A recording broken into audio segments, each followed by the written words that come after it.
licença a vocês para eu começar essa fala com um relato.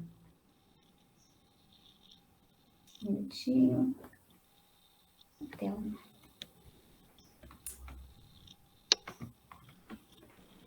Um relato de um egresso que para mim foi muito impactante. Eu fiz a entrevista com esse rapaz, tratou-se de uma entrevista narrativa, não estruturada. Na época ele tinha 27 anos, já era formado em artes plásticas, e ele foi identificado com talento para artes durante o ensino médio, quando ele tinha 15 anos. E aí eu começo essa fala dele, eu começo a entrevista pedindo a ele que me falasse sobre a vida dele. Né? No caso aqui, o nome fictício dele é Alexandre, e eu pedi a ele assim, me fale sobre quem é o Alexandre. Né? Me fale sobre a vida do Alexandre. E aí ele começa a fala dele com o seguinte dizer: bem, eu vou começar pela minha história escolar, que é mais fácil. Eu fui um tipo de aluno que sempre desenhou. Eu era aquele guruzinho que desenhava em sala de aula, sabe? Então, isso meio que me acompanhou toda a minha trajetória escolar. Fora algumas questões de comportamento, eu era muito retraído, disperso. Na verdade, perdi alguns anos na minha formação. E eu não tinha noção de nada, perspectiva de nada relacionado à vida escolar, vida acadêmica. Enfim, e aí eu fui levando, e eu fui nessa até o ensino médio, quando eu me mudei para Taguatinga. Taguatinga é uma cidade polo lá de Brasília. E ele continua, por lá, essa coisa de desenho veio à tona, e nem era muito relacionada à arte, que ficou mais forte. Eu participei de um concurso para criar uma logomarca para os Jogos Estudantis de Taguatinga. E é engraçado que a escola onde eu estudava tinha uma má fama. Falava que só formava marginais, assim. E aí foi aberta a todas as escolas privadas e públicas de Taguatinga, e eu ganhei. E foi interessante que aí teve uma mobilização da escola toda quando eu ganhei, e tal, e homenagens. Foi engraçado porque foi no meio que houve um respiro para a escola tirar essa má fama. Na verdade, teve algo que não tinha. E a partir daí começou a minha história no ensino médio. Então, eu tive contato com vários superdotados, mas essa história me marcou muito, porque a gente está falando de um garoto, né, num caso aqui, já um homem, mas que ele sempre na escola, desde pequeno, ele era reconhecido como o garoto que desenhava. Só que ele era um garoto retraído e disperso, e com uma história de repetência escolar. E aí foi necessário vir uma Olimpíadas, né, para fazer a logomarca dessas Olimpíadas, para que o talento dele fosse reconhecido. Juízes, digamos assim, de fora, especialistas de fora, é que conseguiram identificar que aquele gosto dele pelo desenho tinha algo muito especial, muito diferente.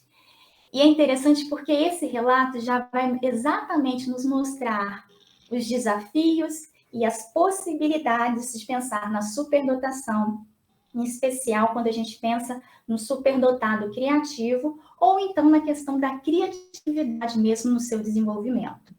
E aí a gente já pode pensar, então, como um dos desafios, né, de se pensar quando esse garoto faz esse relato, dos mitos que se tem acerca desses indivíduos. A primeira é que que superdotação é um fenômeno raro, sendo muitas vezes associadas à genialidade. Por exemplo, no caso dele, a escola era reconhecida como uma escola que formava marginais. Eles não poderiam supor que ali poderia existir um superdotado e crer que poderia existir até mais superdotados, né? E, infelizmente, essa realidade desse indivíduo que eu chamo de Alexandre, ela não é única. A gente teve uma experiência, né, junto com o professor Altemite, quando a gente foi propor um programa em uma escola, um dos coordenadores pedagógicos disseram que ali não precisaria haver um programa de superdotado, porque ali não haveria um indivíduo com esse perfil, mas que haveria alunos com outras necessidades especiais. E interessante que, mesmo depois dessa fala, né, a gente mostrou toda a importância, a relevância do projeto, nós conseguimos identificar só no primeiro ano mais de 20 alunos superdotados nessa escola. Então, já vem aí o primeiro mito, da gente achar que superdotado é um fenômeno raro. Dependendo da perspectiva teórica que a gente utiliza, a gente pode ter até 20% da população superdotada. Existem algumas outras concepções que, é claro, elas são um pouco mais restritas, 5%, mas ainda é um grande número de indivíduos para a gente considerar. Né? Outro mito é a supervalorização dos fatores genéticos, subestimando o papel do ambiente para o desenvolvimento das habilidades e competências. A gente vê aí mesmo o exemplo desse rapaz. Né? Se não fosse o ambiente de propor esse campeonato de logomarcas para reconhecer esse indivíduo, talvez o Alexandre nunca teria sido identificado pelo programa. E é exatamente a pessoa que participa como juiz para escolher a logomarca é que vai convidá-lo para participar de um programa para superdotados em Brasília. Então, a gente vê a importância do ambiente para que a gente consiga identificar, para que a gente consiga reconhecer e propor, oportunizar, então, atividades, jogos, desafios, testes, para que a gente possa identificar o talento dessa pessoa. Ainda mais a área dele, que não é uma área muito valorizada dentro do contexto escolar. Outro mito é que os superdotados constituem um grupo homogêneo em termos cognitivos e afetivos. Também é outro equívoco. A gente tem aí vários trabalhos mostrando, por exemplo, os superdotados underachievements, que são superdotados que apresentaram, por exemplo, um alto desempenho no teste de inteligência, mas que no contexto acadêmico, na vida prática, ele não consegue demonstrar esse potencial. Né? Nós temos também o caso da dupla excepcionalidade, nós temos também o caso dos hiperativos, que se confundem nessa identificação e nesse reconhecimento. Então, isso torna mais difícil da gente conseguir identificar e desfazer. Um exemplo mesmo é quando a gente diz assim, tenta colocar uma imagem de um aluno superdotado, né? Qual a imagem que você faz?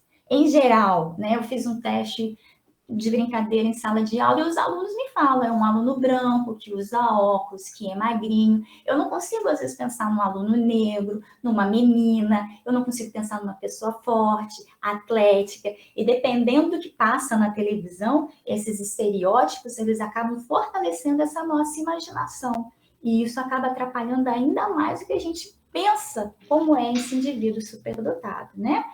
A outra questão é que superdotados sempre apresentam um excelente rendimento escolar em todas as áreas. É o caso também do entrevistado. No caso desse entrevistado, ele ainda teve um histórico de repetência escolar e não foi uma única vez. Né? Então, como que vai se imaginar que um superdotado vai passar pela experiência de repetência? É outro equívoco que, infelizmente, a gente tem. Também não esqueço, uma vez, numa entrevista, na verdade, numa conversa, numa sala com superdotados, um dos alunos contou uma história que para ele foi muito marcante, que a área de talento dele era nas áreas sociais, e aí no ensino médio, quando ele recebeu a nota de física, ele veio com uma nota baixa. E aí o próprio professor, em sala de aula, na frente dos demais colegas, questionou essa identificação dele, pedindo que ele fosse conversar para o especialista do programa se ele realmente era superdotado, porque aquilo ali não era nota de um superdotado. Então, a gente tem um equívoco de achar que esse indivíduo vai ser bom em todas as áreas.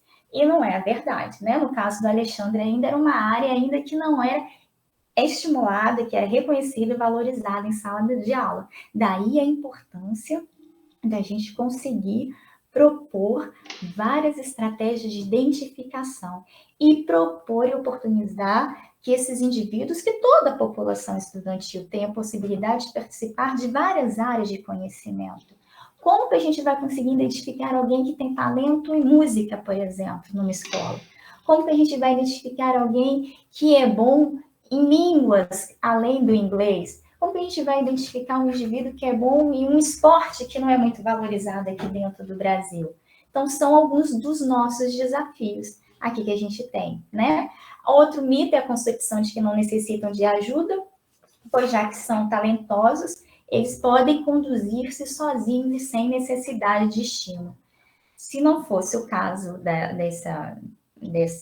dessas Olimpíadas, o Alexandre ele continuaria sem a perspectiva de futuro, sem a perspectiva de pensar em cursar uma graduação, porque ele disse que não tinha essa pretensão, até antes ele ir para esse mundo da superdotação, né? Eu também me lembro de uma fala muito marcante num congresso, se eu não me engano, no Rio de Janeiro, eu esqueci qual é o nome da palestrante, mas que ela disse que identificou casos de superdotados que estavam sendo recrutados pelo tráfico para poder fazer o planejamento, né, de crimes. Então, a gente tem que saber que isso é muito grave. Se a gente não identifica a escola, o governo, outras pessoas com má índole identificarão. Ou o que tem acontecido, outros países vão identificar nossos talentos, esses talentos vão para o exterior, e aí eles trazem a mudança, trazem o impacto social, econômico, científico para aquele país, e não para o nosso, porque eles são mais reconhecidos e valorizados lá. Outra questão é que um programa educacional para superdotado é algo sofisticado, caro e especializado. A gente tem vários exemplos de programas. Nós temos desde programas realmente mais completos, que duram o ano todo, programa de verão, mas também é possível a gente pensar em estratégias dentro da sala de aula, desse aluno que pode virar um monitor, desse aluno que pode ter atividades em paralelo a partir do interesse dele, construído junto, um projeto para ser feito durante um semestre com esse professor. Então, existem várias possibilidades. Outro mito, sempre apresenta sinais de precocidade, ler muito cedo, andar ou falar bem novos, tocar um instrumento musical com perfeição, isso é um outro equívoco, né? E o desenvolvimento social e emocional dos superdotados está no mesmo nível que seu desenvolvimento intelectual e acadêmico. São outros equívocos e, além disso, que as crianças superdotadas tornam-se-ão adultos eminentes. Temos casos, infelizmente, de indivíduos superdotados que não foram identificados mais novos e que depois esses talentos são desperdiçados, digamos assim, né? Tem trabalho de uma ex-orientanda da professora Denise, que é exatamente no trabalho com crianças superdotadas, ao entrevistar pais, eles disseram que reconheceram traços presentes no filho que eram deles na infância, mas que como não existiu toda essa preocupação de saber por que ele tinha esse talento, esse potencial diferenciado, foi perdido. Né? Então, a gente tem que, sim, reconhecer esses indivíduos para que eles tenham oportunidade de estimular ao seu potencial. Só que em relação ao ingresso, né, é que é interessante que no início da fala ele diz que havia uma percepção negativa dos estudantes da sua escola. E com a participação, então, nesse concurso, olha só como é interessante, até os professores, ele fala, os professores passaram a ver os alunos de outra forma, né? Houve uma parada, ele diz mais para frente da entrevista, que eu não mostrei tudo aqui, mas que os próprios professores disseram, opa, aqui não se formam só marginais, quer dizer que não se formam marginais, deveria ser o certo, né? Mas que houve até uma festa, uma mobilização de toda a escola por causa dessa identificação. E aí a gente vê, então, a importância das fontes de informação. Os professores, os colegas, eles sabiam que eles desenhavam bem, mas aquilo não foi o suficiente para conseguir reconhecê-lo como um aluno superdotado. Daí a importância, então, da formação, da informação, para que a gente saiba reconhecer esses indivíduos, né? A outra questão é pensar na desvalorização da área de conhecimento. Pensar em artes, em desenhos, talvez, será que em outra área mais valorizada, matemática, língua portuguesa, talvez pudesse ter puxado um pouco mais esse rapaz para junto dos professores. Então, a gente tem que pensar, na perspectiva de Gardner, de pensar, então, em outras áreas, outras possibilidades, para que esses indivíduos possam, então, apresentar o seu potencial. E aí a gente lembra, então, do que Renzulli diz, que a superdotação ela ocorre em certos momentos e em certas condições. A gente tem casos de indivíduos superdotados que não foram identificados no primeiro momento, mas que 2, 3 anos depois, os professores chamaram a atenção de que aquele indivíduo começou a apresentar, assim, um conhecimento mais aprofundado, algumas características que até então não tinham sido reconhecidas, né? E aí, pensando um pouquinho no efeito do Pigmalião, de que se aquela é uma escola que formava são marginais, e dizer que até mesmo a conduta dos professores, a atitude dos professores mudou depois dessa identificação. Então, se por um lado eu mostrei para vocês os desafios, né, por meio desse relato, também quero demonstrar as possibilidades de como uma identificação ela pode abrir o mundo para esses indivíduos e, claro, depois da identificação tem que vir essa participação, esse estímulo, esse apoio a esse indivíduo superdotado. No caso do Alexandre, tá? Após a identificação, para quem ficou curioso com a história, a partir disso, um dos juízes que foi da logomarca o convidou para participar do programa para superdotados, que Brasília, inclusive, é referência em programas para superdotados. Com isso, ele teve a chance de desenvolver o talento na área de artes, e é interessante que, então, que o professor responsável dessa área, desse estúdio, tornou-se seu mentor, depois convidou ele para ser sócio do estúdio, e aí ele disse que ali é quando houve todo o questionamento se ele era ou não superdotado, mas era também um mundo novo, onde o desenho dele era valorizado, onde ele começou a se conhecer como um indivíduo superdotado.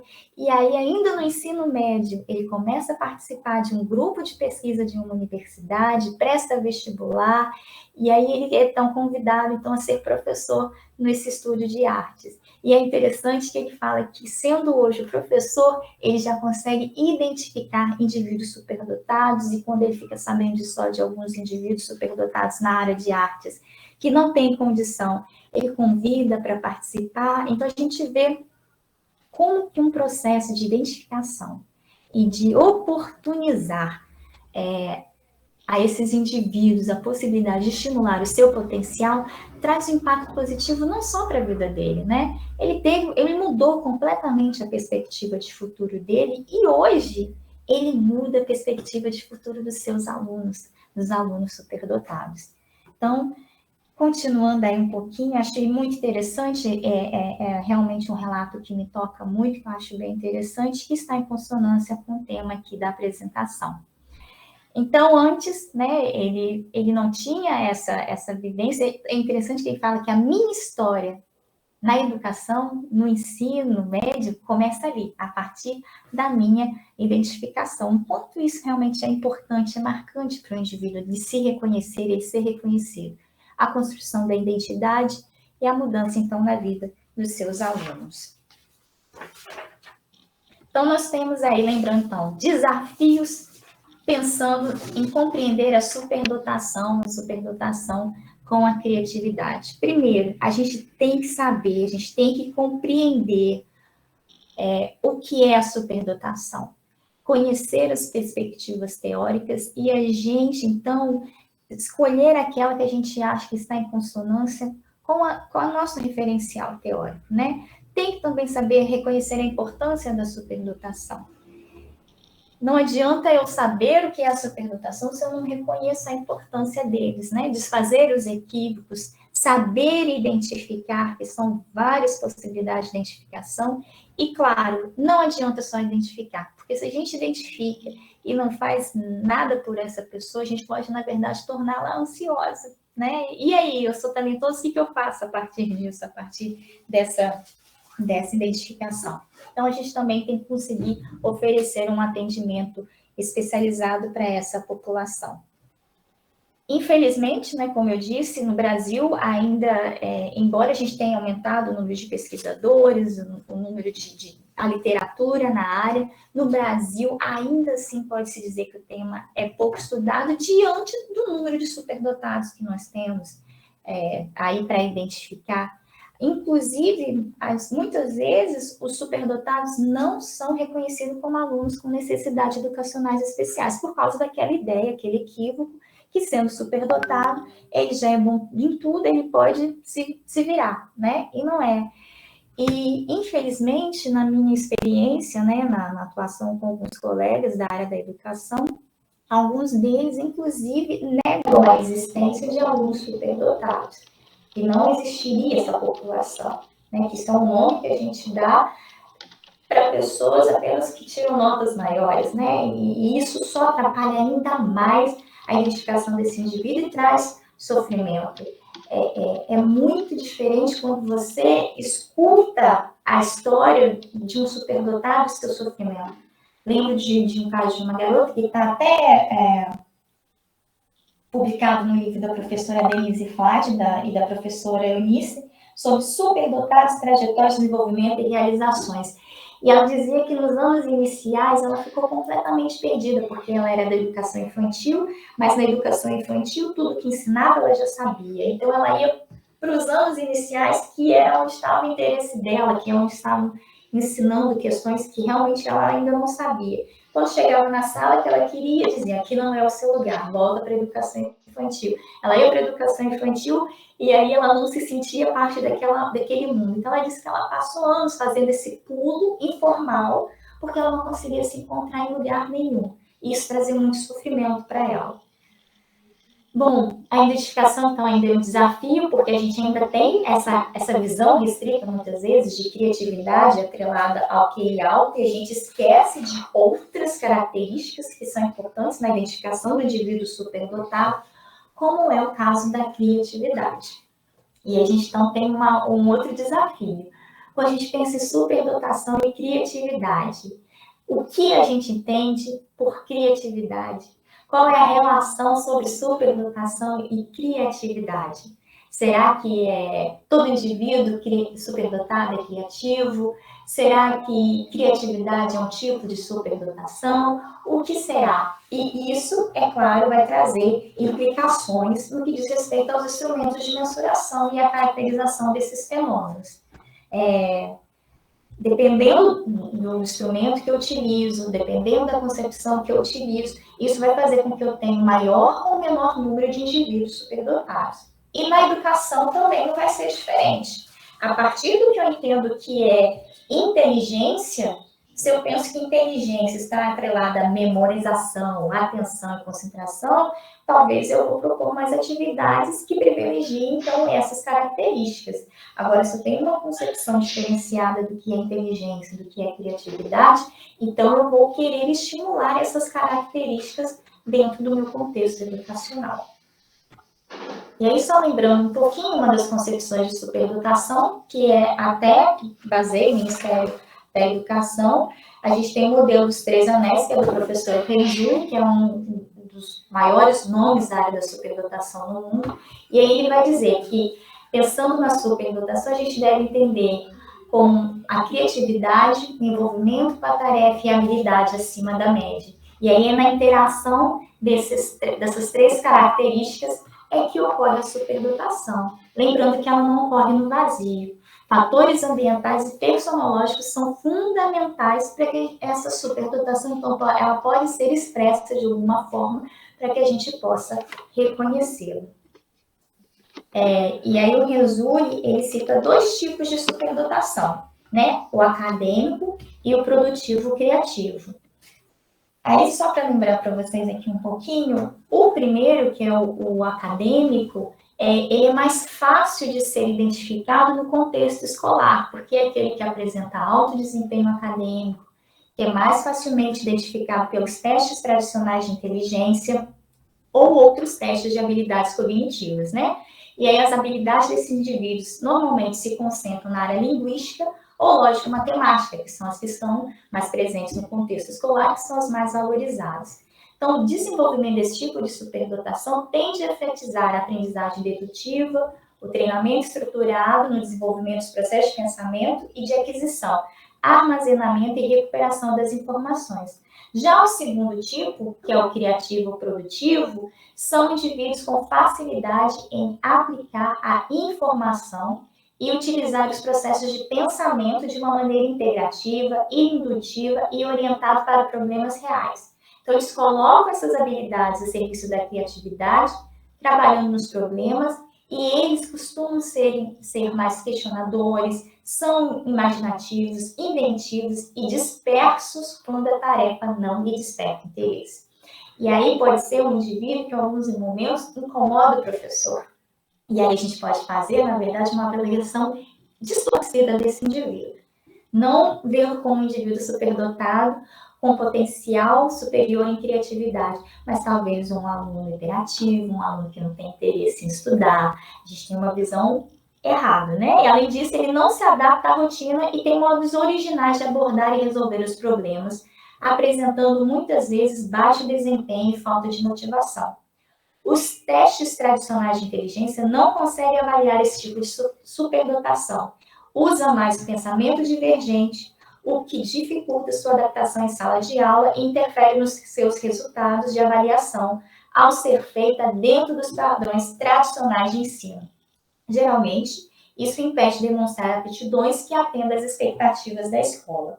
E aí, na minha dissertação de mestrado, inclusive, eu fiz entrevista com duas alunas, uma exatamente dentro do produtivo criativo e a outra que apresentava a superdotação acadêmica. Essa aluna, por exemplo, que foi identificada na área acadêmica, ela foi reconhecida por meio de testes de inteligência e nomeações por pais e professores. Já a criativo-produtiva, ela não conseguiu ser identificada por meio dos testes de inteligência, mas sim por meio da nomeação por professores e pares. Né? E é interessante que eu faço exatamente os questionamentos para elas sobre o que é inteligência, o que é criatividade, como elas visualizam se é estimulada a inteligência ou a criatividade em sala de aula. E em alguns momentos, as respostas dessas alunas são bem antagônicas, é bem interessante mesmo.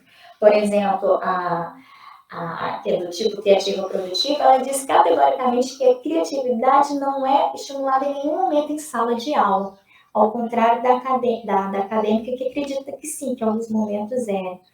E aí, a criativa produtiva, ela tem algumas falas que são bem interessantes, como, por exemplo, ela diz que nas provas de história, os alunos ficavam perguntando como que ela conseguia tirar nota alta, porque na hora que o professor pedia para os alunos escreverem o que ele estava ditando, ela ficava olhando pela janela, para fora da sala de aula.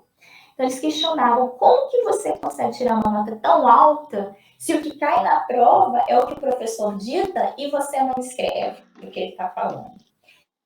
E aí ela diz para mim o que ela faz. Ela diz que ela precisa olhar para a janela, porque ela faz uma construção de imagens do que o professor está falando. Ela constrói um filme na cabeça do que o professor está ditando, mas para que ela consiga se concentrar e fazer esse filme, ela tem que olhar para fora.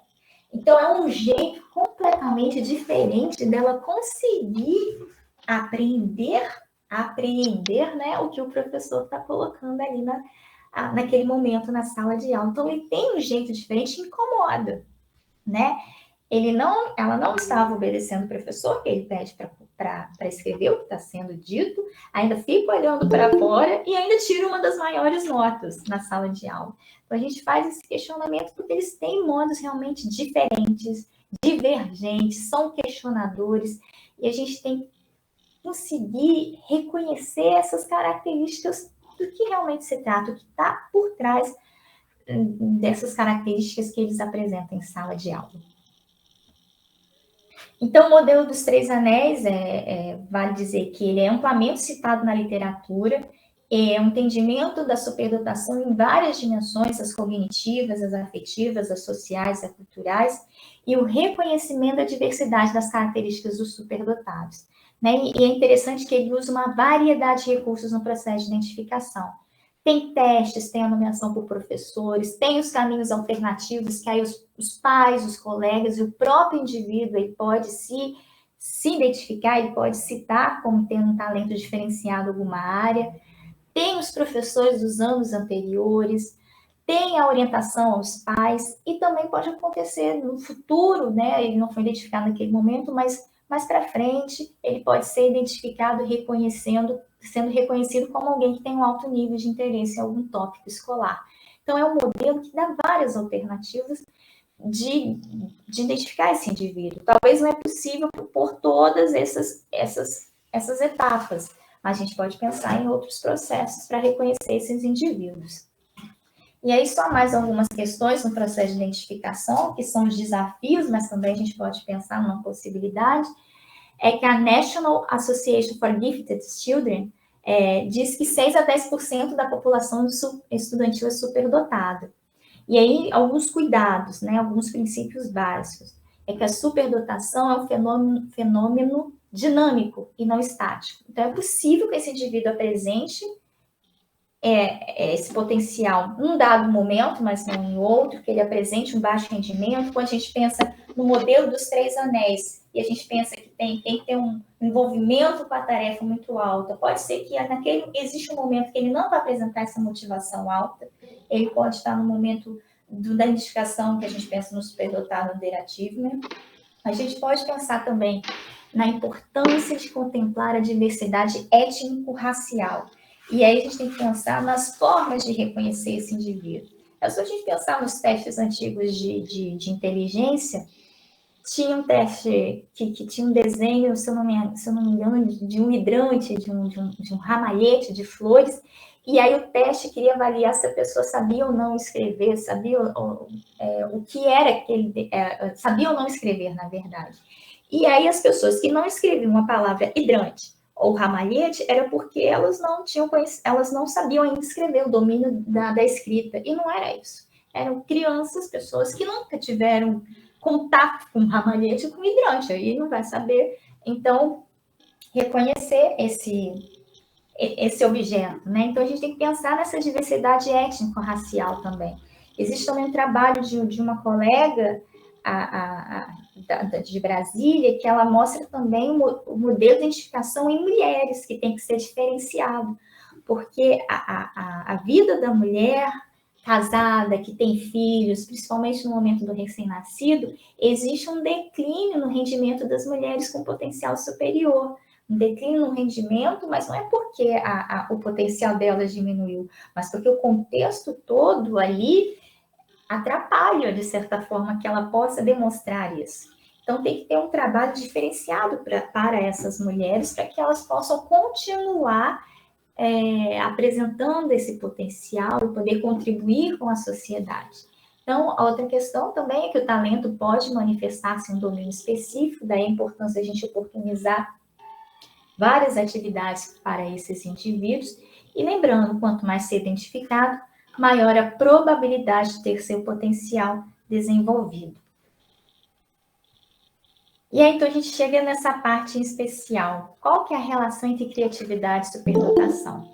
Não existe ainda o consenso. Dependendo do meu referencial teórico, eu posso entender a criatividade como uma característica do superdotado, ou eu posso entender como um tipo de superdotação, tá? E aí seria, então, a gente fazer de novo, pensar de novo nessa escolha, mas, de qualquer forma, a gente sabe que a criatividade, ela é um recurso precioso, né? É um fenômeno complexo, é um fenômeno multidimensional, porque envolve fatores personológicos, cognitivos e ambientais, mas é um processo também importante porque nos torna mais plenos. Estimula posições de liderança. Vários estudos mostram que pessoas, quando têm a chance de ter seu potencial criativo desenvolvido, elas têm melhores expectativas profissionais, estão mais satisfeitas com o trabalho, com a vida, sem dizer que a criatividade ela é responsável por grandes descobertas e avanços na sociedade. Então, a gente tem que também desfazer alguns mitos sobre a criatividade, porque se a gente não desfaz alguns mitos, a gente não consegue, então, desenvolver e estimular a criatividade em sala de aula. A gente viu muito, né, que a criatividade já tem sido citada cada vez mais, está presente no vocabulário das pessoas, ainda mais com esses aplicativos, com essas plataformas, e a gente vê também presente muito nos projetos pedagógicos, nos projetos políticos pedagógicos da escola, como um princípio norteador, como um princípio que a escola leva em consideração como importante, né? No Brasil mesmo, as diretrizes curriculares apontam a criatividade como princípio norteador, e a gente escuta essas expressões mesmo. Temos que utilizar a nossa criatividade, devemos formar alunos criativos. Sem criatividade não será possível resolver este problema, mas quando a gente vai trabalhar a fundo, investigar a fundo, as pessoas ainda têm uma concepção equivocada sobre o que é criatividade, envolve muitos mitos. E é importante a gente pensar o que a gente entende por criatividade. E aí eu faço essa pergunta, vou fazer algumas perguntas aí para vocês, peço que vocês reflitam, para a gente já pensar aqui. Por exemplo, nem todo mundo é ou pode ser criativo, né? Você se considera criativo? Você é uma pessoa criativa? Sim ou não? Todos nós somos criativos. Todos nós temos um potencial criador, que pode ter sido inibido, mas todos nós somos criativos. Alguns em maior quantidade, outros em menor quantidade, por causa da sua história, por causa dos aspectos personológicos, mas somos sim, tá? Não existe indivíduo que não é criativo. Todos nós somos em alguma medida. Outro equívoco é que uma ideia criativa vem de um lampejo, exigindo pouco esforço do indivíduo. Isso é outro equívoco. Criatividade está ligada à inovação, à produção de novos conhecimentos, à novidade. Então, para você poder criar algo novo, algo diferente, algo mais elaborado, detalhado, você tem que ter conhecimento daquela área, daquele assunto, para que você possa efetivamente criar algo novo, senão você vai estar só reproduzindo o que os outros já fizeram. Então, às vezes, demora anos para a gente conseguir fazer algo grande, diferente, né? Criativo. Você tem que estudar, você tem que trabalhar. A ideia que vem do lampejo, né? Se a gente pensar um pouco na perspectiva da psicanálise, é porque você lê muito aquele assunto. Eu acho que todo mundo já deve ter passado por isso. Você tem que criar a solução para um problema, e aí você lê, você estuda, você debate, e a ideia não vem. E você lê, e você dorme, e aquilo vai batendo na sua cabeça, e aí, de repente, quando você deixa para lá, a ideia aparece. E aí vem essa ideia de lampejo. Foi realmente lampejo?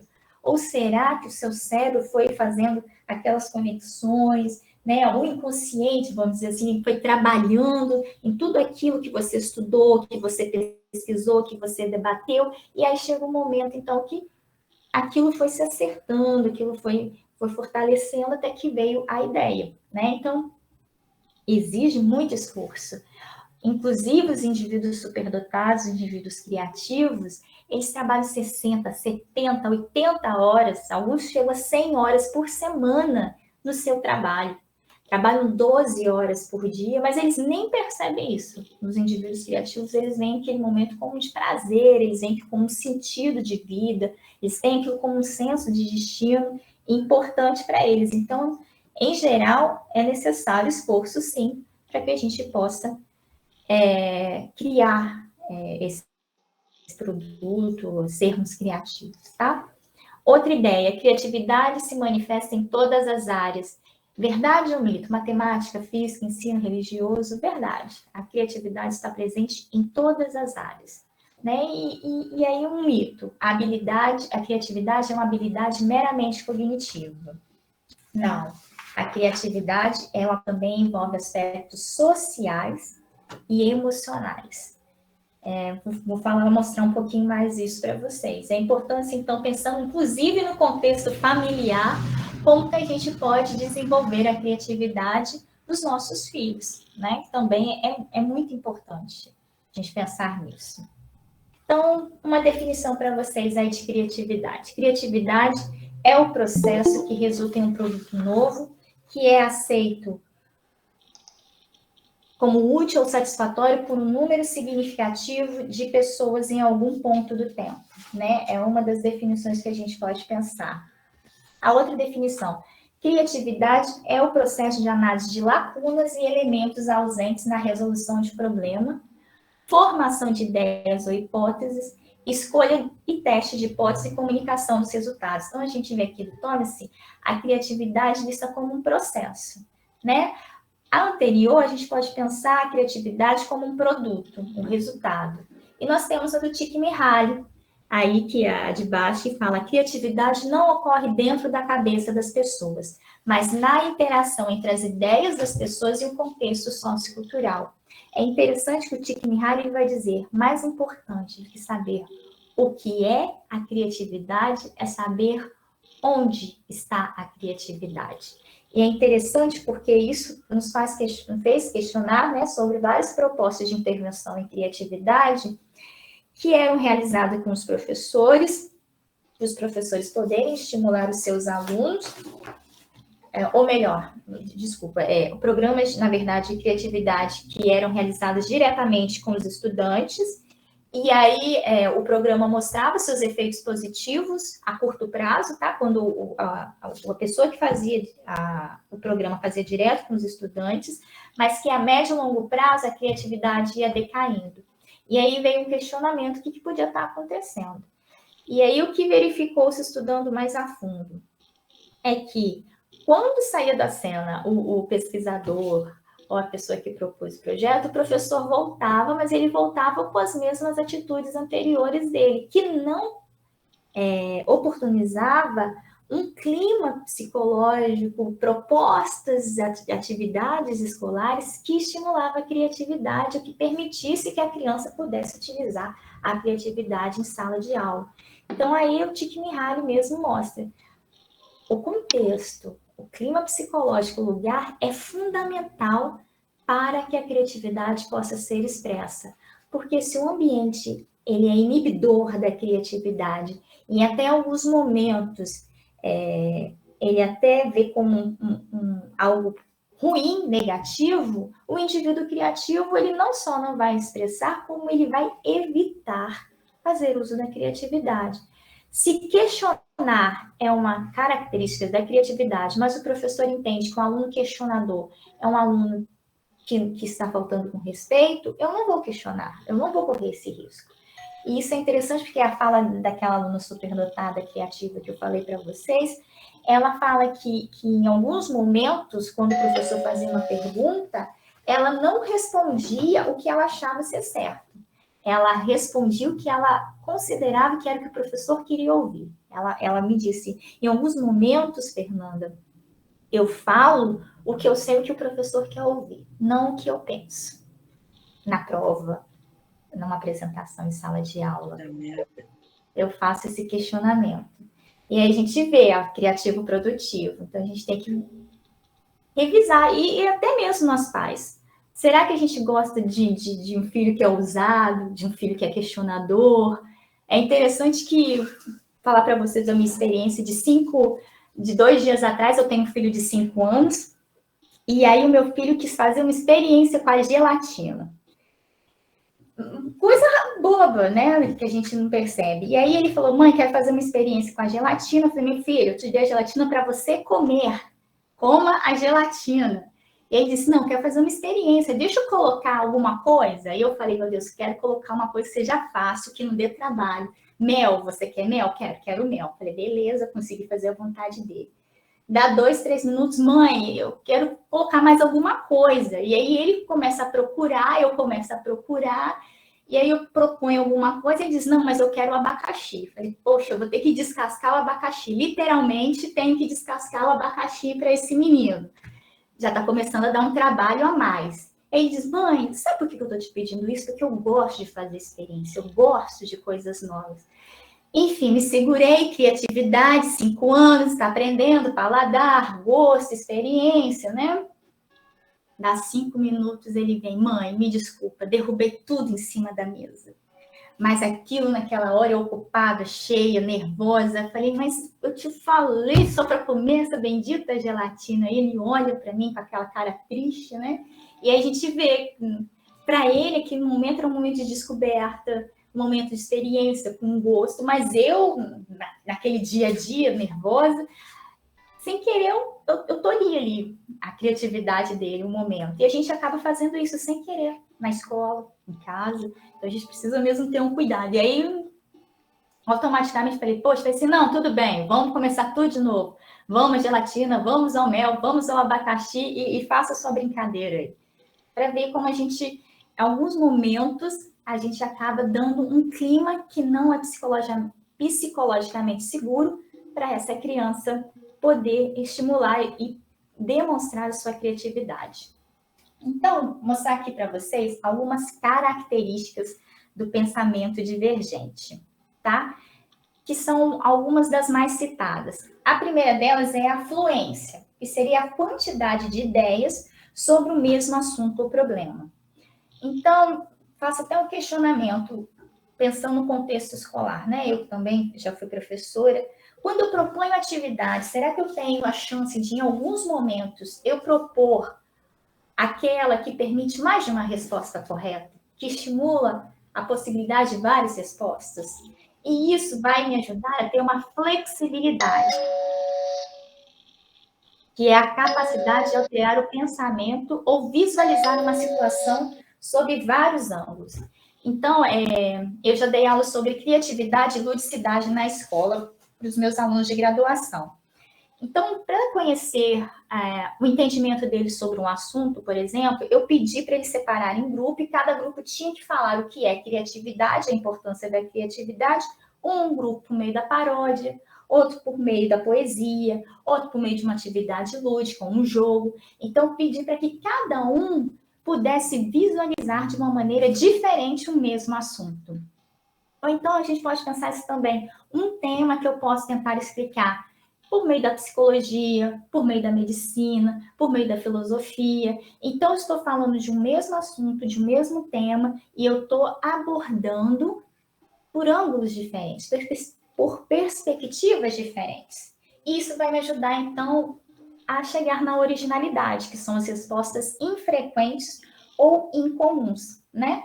E a gente pode pensar, então, aqui, eu tenho, durante uma intervenção minha com professoras na área da criatividade, a gente vê como é interessante. Uma professora dando aula de ciências, ela tinha acabado de falar sobre o sistema solar, e aí, quando ela acabou de explicar o sistema solar, um aluno começou a falar e imaginar o sistema solar de uma maneira um pouco diferente. Imaginou se os planetas fossem cidades, e aí que houvesse ruas ligando uma a outra.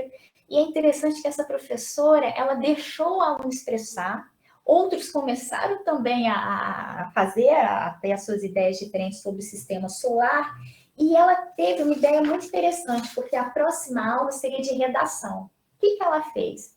Ela disse, olha, vamos fazer o seguinte, na nossa aula de redação, que ela tinha pensado um outro tema inicialmente, ela disse, nós vamos falar sobre ideias diferentes sobre o sistema solar. Na verdade, essas ideias loucas sobre o sistema solar. E ali os alunos tiveram, então, a oportunidade de ter essa flexibilidade de pensamento, né, de imaginar por um outro viés o sistema solar e serem originais nas suas ideias. E a professora não fugiu do que ela tinha proposto, uma redação no final da aula, né?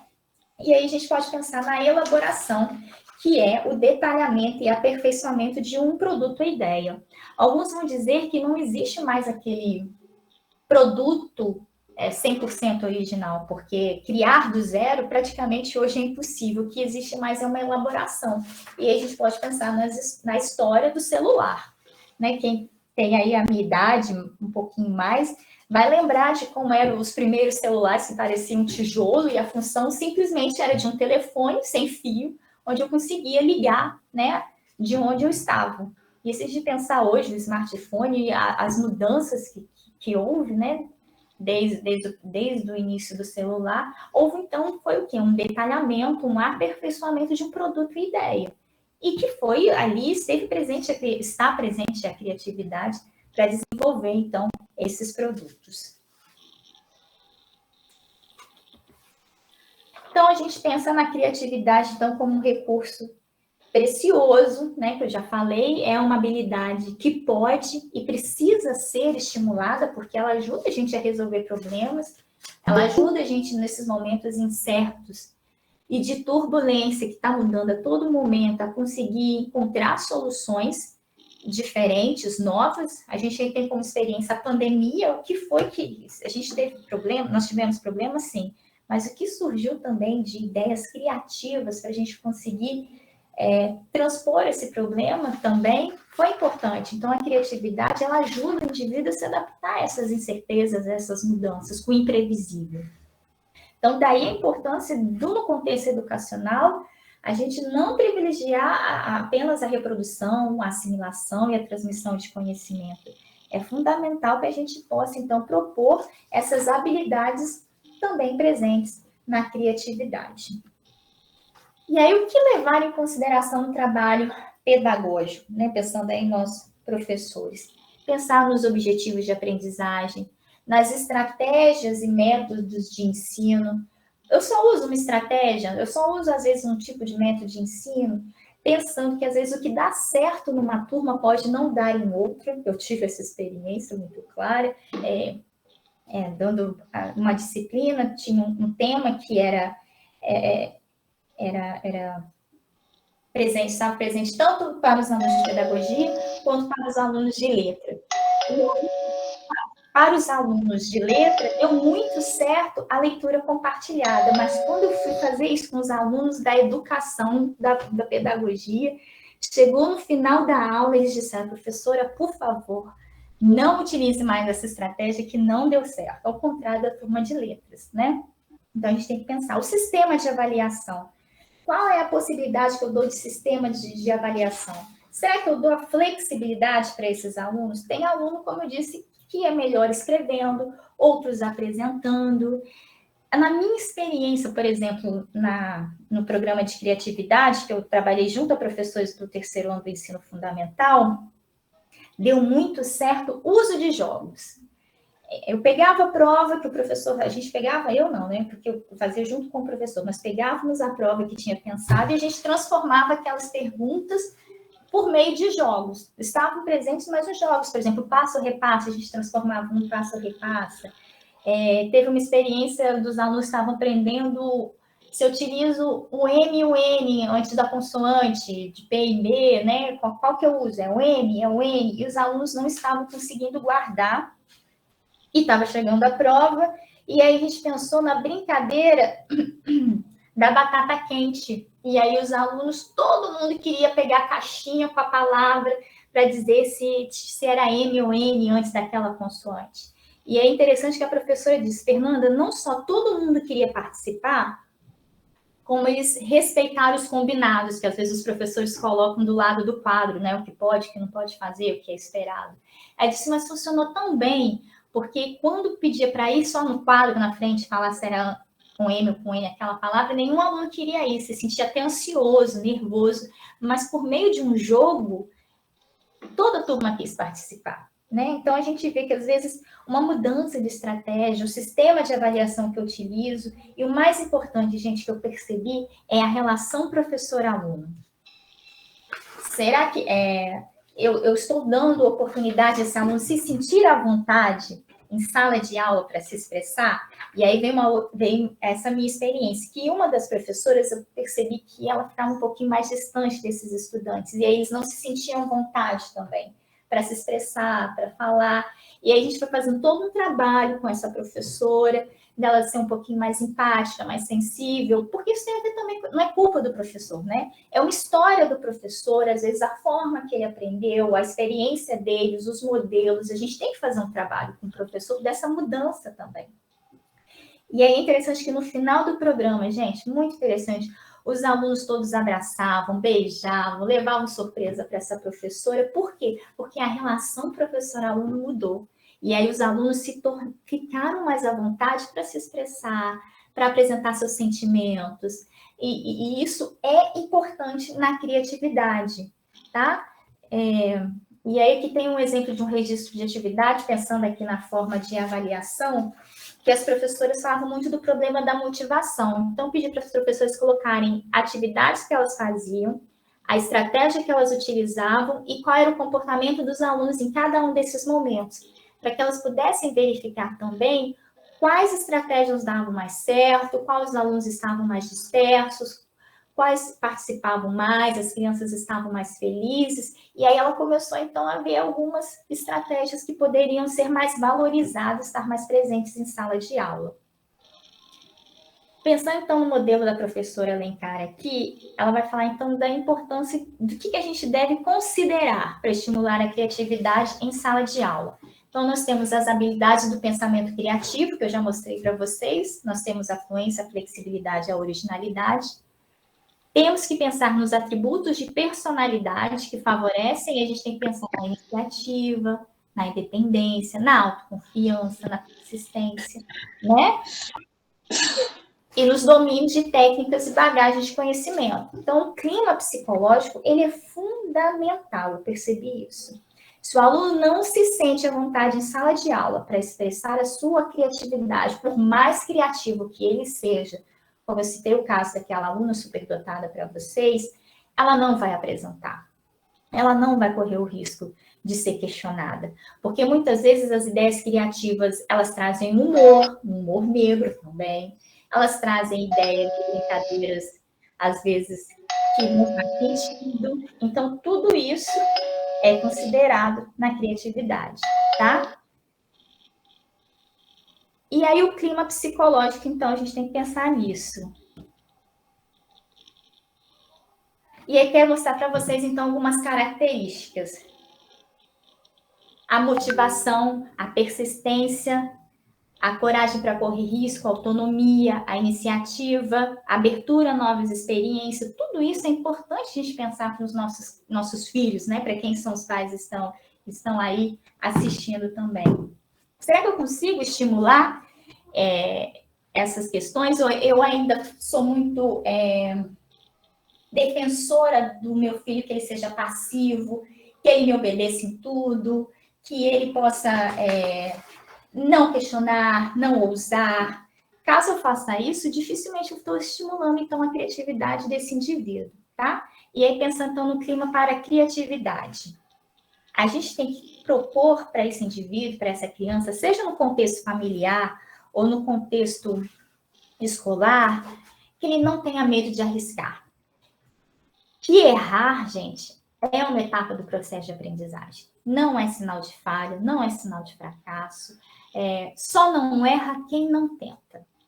Se você vai tentar, prepare-se, porque a gente vai errar. Isso faz parte. Na criatividade, então, a originalidade, ela precisa desse trabalho, ela precisa de um erro. Você está trabalhando com algo novo. Então, tem que aceitar e cultivar a espontaneidade, a iniciativa, o senso de humor, a capacidade criadora. Em geral, as primeiras ideias, quando a gente pensa na fluência, elas são ideias mais frágeis, são ideias loucas, mas a gente tem que esperar e não fazer juízo de valor naquele momento. Senão, se a gente faz um juízo de valor, mas essa ideia não vai dar certo, isso, mas já falaram, que ideia boba, o que nós estamos fazendo é atrapalhando o processo criativo.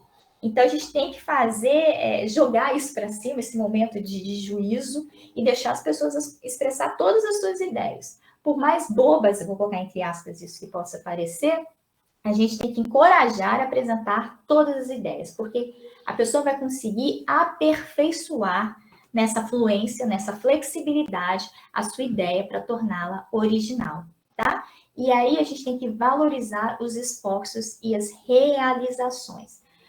Eu fiz uma experiência com umas mães de fazer uma espécie de uma carta, de uma redação, e fazer de conta que era o filho que tinha escrito. E aí a gente fez tipo uma dramatização. Elas tinham que falar comigo, fazer de conta que estavam corrigindo e conversando com o filho. E aí todas as mães focaram nos aspectos negativos da redação, o que estava errado, o que faltava, o que tinha que melhorar. E eu perguntei, mas você conseguiu reconhecer algo de positivo, algo bom nessa redação? Sim, eu consegui identificar isso. Eu falei, por que a gente não consegue, então, falar dessas coisas boas? A gente tem que fazer com que essa criança tenha um autoconceito positivo, que é considerado também fundamental para o estímulo da criatividade. Então, é importante a gente reconhecer os pontos fortes, para que ela se sinta encorajada a usar, a arriscar, porque ela sabe que tem qualidades, ela tem pontos fortes. né? E isso é importante, não só para a criatividade, mas para a saúde mental como um todo desse indivíduo, tá? Eu vou encerrar por aqui minha apresentação, que o tempo se esgotou.